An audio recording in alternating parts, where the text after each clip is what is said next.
Click. And we're live. What's happening, folks?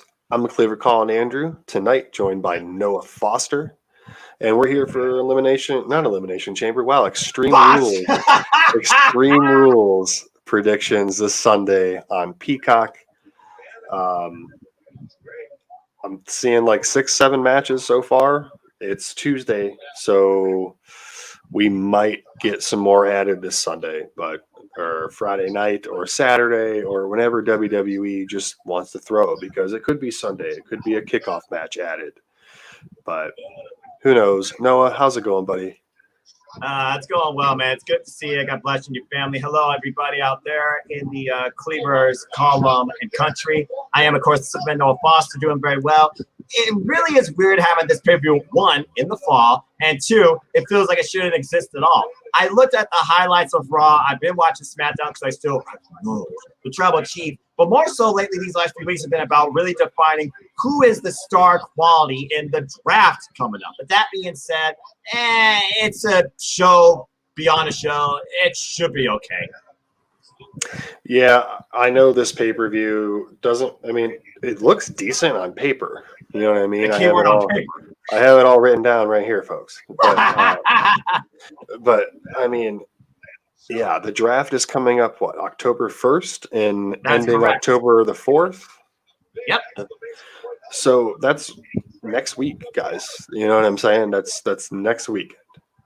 So where do we see all these players going? You know what I mean? Just because Becky is the SmackDown champion right now doesn't mean she can't end up on Raw. And we have the old switcheroony like they did with the Street Profits and New Day, just title swap. Exactly.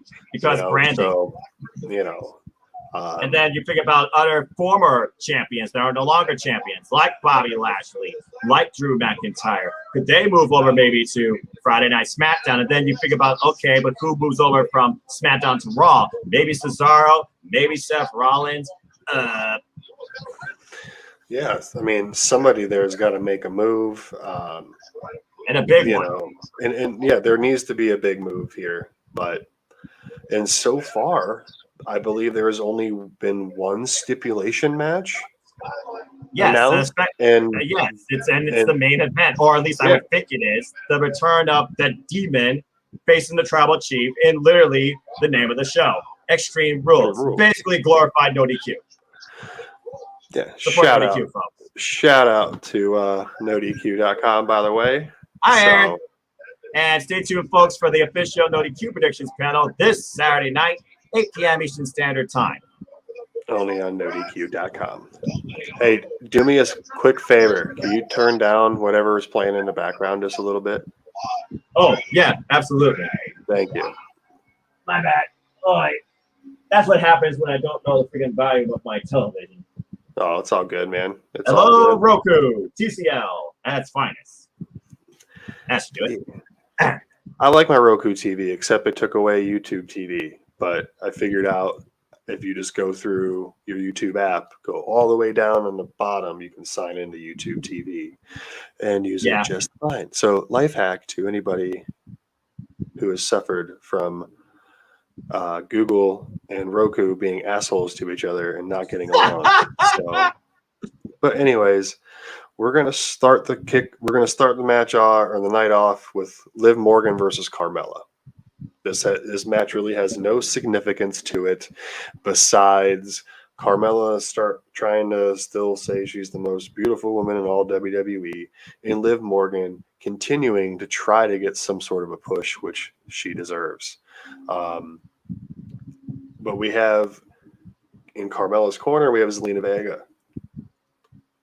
Is she going to play a role in this? Is this match going to be the kickoff match, Noah? Is this going to be... it feels like it should, because you think about how many times Liv Morgan has already beaten Carmella, and truth be told, Carmella's had to win over Liv Morgan as well. Liv Morgan has no real purpose to face Carmella because there's nothing to gain. She's already beaten her, which is why I feel like they're going to finally try and push Carmella a little forward with the added factor, and probably introduce a new strange bedfellow to be with Liv Morgan, thus trying to recreate new tag teams for the women's tag team division that's virtually non-existent. But I feel like just because of that outside influence, you got to give the win to Carmella. kickoff or not. Well, you said, a strange bedfellow can show up and help her and help live out. Yes. What if she shows up during the match and after Selena Vega tries to interfere, doesn't work out, but she's still not like ejected from ringside? So with that, I'm going to go Liv Morgan. I don't know who. See, I was thinking like the day after, because again, we got to consider who? this is still before the draft. But as far as who could be with Liv Morgan, you look at this roster, and there's only one name that comes to mind for me, and honestly, it might maybe influence myself. Toni Storm. I mean, that would be a good team because where's Toni really been? We've seen her in a couple backstage segments, or like the last time we saw her was like in a backstage segment with correct Dolph Ziggler before this past week, and then love triangle, and then wasn't there for what, like three weeks in a row, something like that. Basically, unless you watch NXT, you can't hurt her thoughts and Ela Dragunov versus Walter. She's been basically MIA. She's been more obsolete, to put into terms, than Naomi, and Naomi has yet to have a match. Yeah. True. I'm really kind of hoping she does get drafted to SmackDown, though. Naomi, sidetrack real quick. I know there has been something around that I've seen, but there is no plan for her right now to join the Bloodline. But I still would like her just to be on the SmackDown fact of it. But anyways, I'm gonna have to go. Yeah, I'm gonna have to go Liv Morgan, dude. Maybe somebody shows up because we know the draft is coming up, and maybe somebody from the Raw side shows up to help her out. I don't know. Whatever happened to Dana Brooks' ass, man? What's she doing? Maybe she can pop back up and help her out. Well, ever since they abolished that team, because we have a new brunette Mandy Rose in NXT 2.0, not my NXT. Honestly, I'm not sure. And again, folks, small disclaimer. Predictions subject to change. Because again, I don't know what's going to come this Friday. You literally might answer your question this Friday. Yeah, and if I make any changes for predictions, I'll put them down here in the comments, and I'll make sure to send them to you, of course, in the NoDQ chat. Yep. But stay tuned, wrestling fans, old and new, sports entertainment enthusiasts, NoDQ Galaxy. I am still, of course, hosting the NoDQ Galaxy judiciously with Your Opinions Matter. Stay tuned for the formula. Will be live on my Twitter Saturday, immediately following the NoDQ Prediction Leagues panel. Truth. So you're going with Carmella. I'm going with Liv. For now. Yes. To be fair. Yeah. All right, man. Well, let's move over to what became a triple threat as of last night on Raw for the United States Championship. You got Damian Priest defending against Sheamus and the man who won himself into the match last night, Jeff Hardy. Well, what? Everyone was bitching and moaning, 2 weeks ago about Jeff Hardy chasing the 24/7 championship? According to what I heard, yes. And now he's in the U.S. title picture again 2 weeks later. It's fine. It's cool. But I don't see Priest dropping it just yet. I think he needs this win. And I don't know which one he pins, but Priest is going to retain. Unless they're trying to make Jeff happy somehow. To keep him around longer. I don't know how long his contract's in for, but I know he wants to bring Willow back, and AEW would be all over that shit, especially having the Hardys there together. I mean, come on, it writes itself. It's professional wrestling fans fandom this day and era. Of course, I want to see Willow back from TNA, and AEW would totally allow that. Brother Nero and the iconic Matt Hardy or broken Matt Hardy come back together, but we're fantasy booking. Sorry, folks, off topic. As far as this match, it's like I always tell you, Colin. In a triple threat, you have a triple threat for two reasons: to protect somebody and to have a buffer. Damian Priest just won the title back in a great clash with Sheamus Bella back at SummerSlam. This is the pay-per-view literally following SummerSlam. I don't see his reign ending this soon. Thankfully, we don't have to worry about who he pins, but regardless about who leaves with the gold, that title still lives forever in Damian Priest's hold. True. Now, how long do you think Sheamus has it left in him? Because wasn't there reports that he had some spinal deterioration issue or something going on with his spine that he wouldn't be able to wrestle after so many years? Yeah, I feel like your body eventually catches up with you, and the more damage you put on your body, the more that it really starts wearing down on you. There were reports regarding Sheamus's backup, but it was like spinal. I'm not a medical doctor, but it does make me wonder. And he's been part of this machine since, good grief, over 12 years now. I think I literally was watching Sheamus versus Triple H at Extreme Rules on YouTube earlier. That was a classic match. He beat the holy hell out of Triple H with a steel pipe. But yeah, he's been at it for a while, so he's definitely getting up there. Yep, he really is. But I just want him to like know when it's time. You know what I mean? Don't just push yourself to it's like, all right, well now this is beyond repair or whatever. Because I knew that. I would think Sheamus is more conscious about that. I know wrestlers like to chase the dragon, and some don't want to literally listen to their body. But there comes a time where you have to literally follow your mind, not your heart, for the sake of your own health and those around you. Yeah, I mean, I understand that, but I don't know, man. I don't know how long Sheamus has left on his contract. I just wonder if he's going to like renew it when that time comes. I don't see any reason why he wouldn't renew it. He seems like a Vince guy. Yeah, but it just depends on I guess where his body is at the time. So true. But all right, man, we're gonna bounce. Still, I guess on the Raw side of things, you got Charlotte Flair challenging Alexa Bliss for the Raw Women's Championship in her hometown, Alexa Bliss's hometown of Columbus, Ohio. So, and we know the track record of WWE in hometowns, right?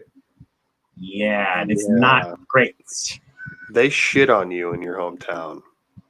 So, but it's been 3 years since Bliss has held that title. But are they going to just have Flair lose it again already after just winning it back for what she's a 12-time champ now, 13-time champ? Technically, based on the way they're tracking it, she is a 12-time, I believe, champion now. She won it just again at SummerSlam. This is why it feels so weird. And like you said, Alexa Bliss not really following the supernatural. It's almost like Flair's trying to pull out the regular old Bliss too. She wants that, really mean girl that did what she needed to do to win in the ring. I respect that. The fact we didn't have no supernatural boo-ha-ha yesterday, and maybe kind of respect this match a little more. But that being said, do you give the title to Bliss and then draft Charlotte over to Friday Night SmackDown and recreate Becky versus Charlotte Flair, or maybe Flair versus Belair? Again, you got to consider whatever results happen here are going to affect the draft. But in Bliss's hometown, Columbus, Ohio, shout out to Ohio, I just don't know if I could see her getting the championship back, since her character really has just been about playing with everybody. With the draft coming up around the corner, I can see her playing with a new draft of women, not as the champion. But if you don't take the title off Flair through Bliss, who else on Monday Night Raw, based on who we've seen, could have the title? I mean, they gave Baszler finally a singles win over Nia Jax, but I bet they'll try and drown that thing out. It's one of those matches that you kind of don't care about, but you also kind of wonder about, because I'm not sure. And is this going to be pure normal? Is she going to get the pure normal match, or is it going to be, supernatural brouhaha since she destroyed a doll? If this Tilly thing goes into effect, I'm going to say that Bliss becomes the champion. That's where I'm kind of leaning towards too, because I think Charlotte's going to head to SmackDown. Mm-hmm. I just had this feeling. Yeah, I'm going to have to go with Bliss. I mean, this was like the match that made me think the most, to be honest with you, was this match right here. Especially the last night, there was no supernatural brouhaha, because that's what Bliss's matches have been lately on pay-per-view. It felt more normal. Yeah, jumping on her back and, this, that, and the other. But, and maybe Bliss loses and gets drafted to SmackDown. But when she shows up on SmackDown, she's the old Alexa Bliss. Just there you go. You hear that, did it, boom. And thankfully, my Echo Dot did not hear us say the name. Yeah, I know. Mine's upstairs too. I got one over there too. Yeah, but anyways, I don't know. But for now, I'm going Bliss. This is what feels right, because they're trying to just freaking stack up Flair's championships, and that's a whole other topic for a whole other day. But anyways, Yeah. we're gonna move on to the Usos versus Street Profits for the SmackDown tag titles. Okay. Well, here's my thing. Yes, go ahead, Noah. No, I'm just putting this up. You just talk. Like, all right, so the Street Profits are a super hot tag team. The Usos are part of the bloodline. There's no way they're breaking this bloodline up right now with the draft coming up. I think it might benefit Street Profits to go back to Raw during this draft. I like RK Bro, but I don't want them with titles. Okay? It's just not what I want. So I'm going to definitely say Usos retain here. But to go into our next match real quick, I'm going to let you get your thing. But I see Belair and the Street Profits getting drafted to Raw. I just see it happening. I just see the tag team switch, and I see the female switch with those two right there. But anyways, Usos retain. That's my thing. So You said it up. You summed it up in one word: bloodline. I can sum up in 3 words: we the ones. There's no chance in hell that the Usos are losing the tag team championships. And to bounce off your point with the fact they try and keep together, husband and wife, Montez Ford, Bianca Belair, it all makes perfect sense. We've already seen the Street Profits fall short to the Usos in a championship match because Roman got involved. Again, makes sense because of the protection and identity of the Bloodline's character. We're the ones. You can't beat us. We're the strongest. We're united. We're a family. Bottom line, the Usos are going to retain, and I definitely see Street Profits moving over. And as far as the RK Bro thing, they already were hot without the titles. The titles right now are just placeholding. Absolutely, and God, are they ugly belts. But don't get me started. They're freaking nickels. Or dimes, whatever you want to call them. Stanley Nichols. But so we're getting down to the last 2. So I'm going to say this is your co-main event because as of now, there's no WWE Championship match on this card. So Becky Lynch defends her newly won SmackDown Women's Championship against Belair in a rematch from SummerSlam. Hopefully this one lasts more than 26 seconds. That's what she said. But like I just said, Belair and the Street Profits would benefit big time from a draft to Raw. Becky Lynch just won this title. We're not going to have her drop it. We'll have Charlotte lose her belt before Becky loses hers. Sorry, it's just the way it is. But yeah, Bex is going to retain, and I'm hoping this match goes at least 10 to 12 minutes. That's what I'm hoping. But with 6 matches right now, you're going to need a little bit length to give you that 2.5, 3 hour product that they normally like to do. So, but again, more matches could be added, but I am going championship retention here. There's no way Bex is losing. Again, Bianca Belair, positive reception backstage after the SummerSlam moment. She took it like a champion, and she held that title practically for 100 days. I just do not see Becky, the man, dropping this title because at the end of the day, who does it matter the most to have the most reigns in WWE for the women's side?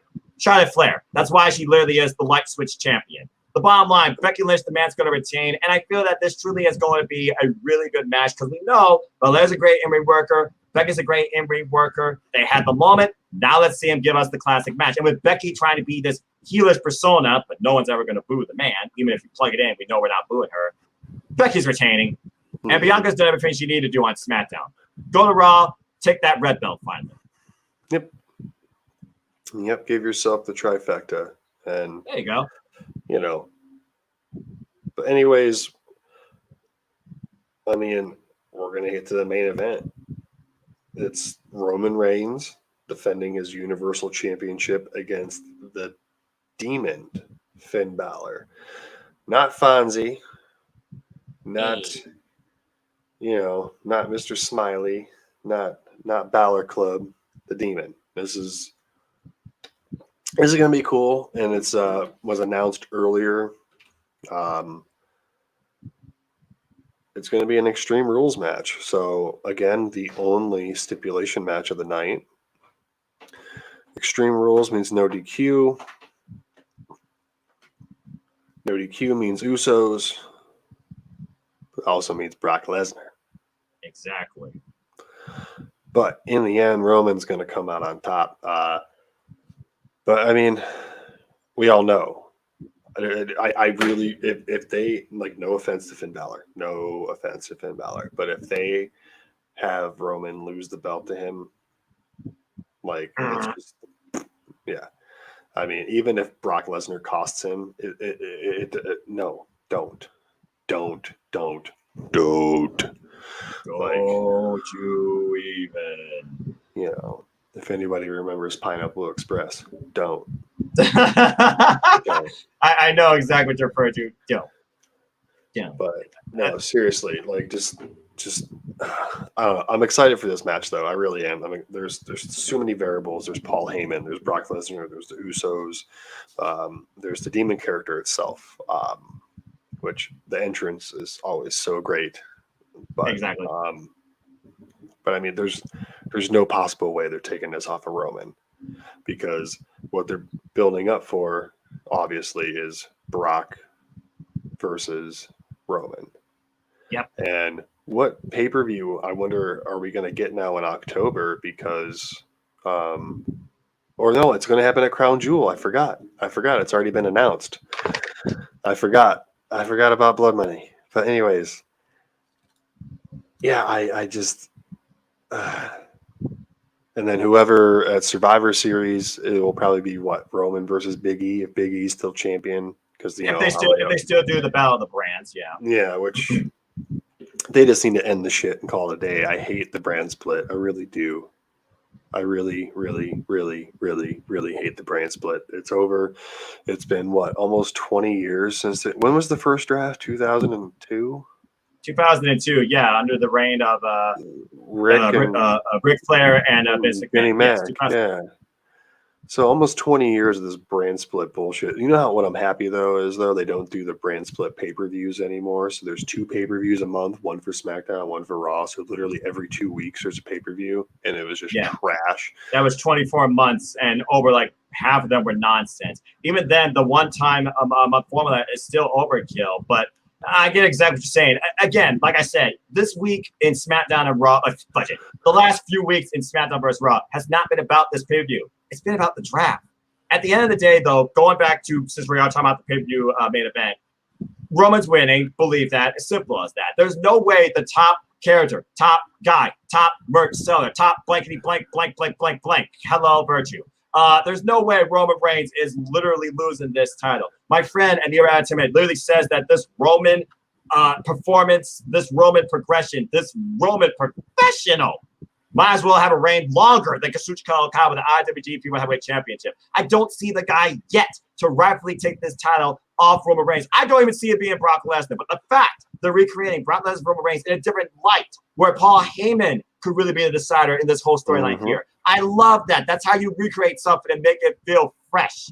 No offense to Finn Balor, incredible wrestler, Prince Devitt, you call it. The Demon is going to be a great showcase. We're going to see how Roman reacts with the Demon, because in Roman Reigns matches, you don't think about the result, you think about the story and how it's told. It's going to be slow. It's going to be methodical. Roman's going to underestimate the Demon. The Demon's going to have his high and rise. And even if you do add Paul Heyman, the Usos, and possibly Brock Lesnar during the match, Roman is keeping this title. But a message I feel will be sent by Brock Lesnar before the end of the night, because as you said, the next show is and it will be main evented by Tribal Chief versus Brock Lesnar, no matter what.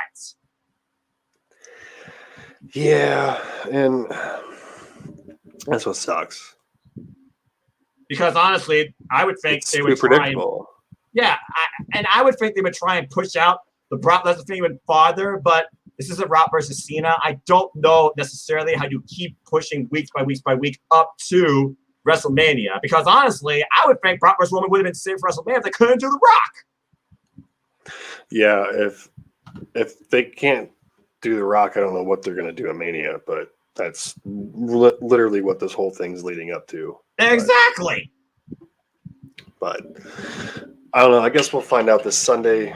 I mean, yeah, it makes me wonder if the demon, when the demon falls, what does Finn Balor become? Okay, because that's the character that's everyone like, you can't beat the demon. Well, I don't know. They put themselves in a corner. We'll see. It's an Extreme Rules match, so we'll see what happens.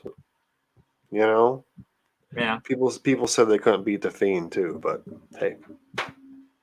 Well, but let's be honest. The Fiend's lost and how it happened could be a whole nother topic for cutting it with Colin, because that was just bad. That was dog shit. Yeah, putting it plainly. You're not monetized, but yeah. I'm not monetized. I don't care. Okay, well, yeah, fuck it. But anyways, so that's all 6 matches. We'll see if we get more. And if there is more, again, I will put the or any changes or anything like that, I'll put all the updates in the comment section below. So make sure to tune back in and see what happens. Keep your eye on the Twitter sphere. So, yeah, man, that's Extreme Rules 2021. Not so Extreme Rules, kind of weak ass rules. But I guess you have the license for the name, so you might as well use it.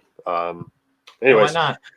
But anyways, man, Noah, thanks for stopping by. Thanks for hanging out. It's been a while. It's nice catching up. Where can people find you at, man? Folks, you want to find me, connect with me, tell me, rant about me, do anything with me. Know this: I'm not a publicist, not a journalist, and not a big man you see on cams. I'm just a simple man and a lifelong fan of wrestling. Can you tell? So find me on Twitter, Instagram, or YouTube at Foster1916. Of course, I will be hosting the NoDQdotcom Predictions League continuing on. Colin, you're doing still very strong in that. The form will be available pinned on my Twitter Saturday night, again after the official NoDQ Predictions panel taking place 8 p.m. Eastern Standard Time Saturday night. I will be part of that too. And again, predictions subject to change, like this card is subject to change. Also, stay tuned for further coverage on the G1 Climax 31, where we max the max, as well as all things wrestling, including All Elite Wrestling, NWA, and so much more through the Wrestling Revolution podcast that I work with a couple friends on, and of course, my ATW crew on Twitter. And as always, I like to close. There are no winners, there are no losers, there are no betters. They're just fans with opinions for this passion we all share. So at the end of the day, folks, support one another and respect each other. And just enjoy life and enjoy wrestling. Simple as that. Always a pleasure, Colin. Definitely got to do this more often. Yes, I know. I need to hopefully get a schedule freed back up to start doing more, but it's just, life's chaotic.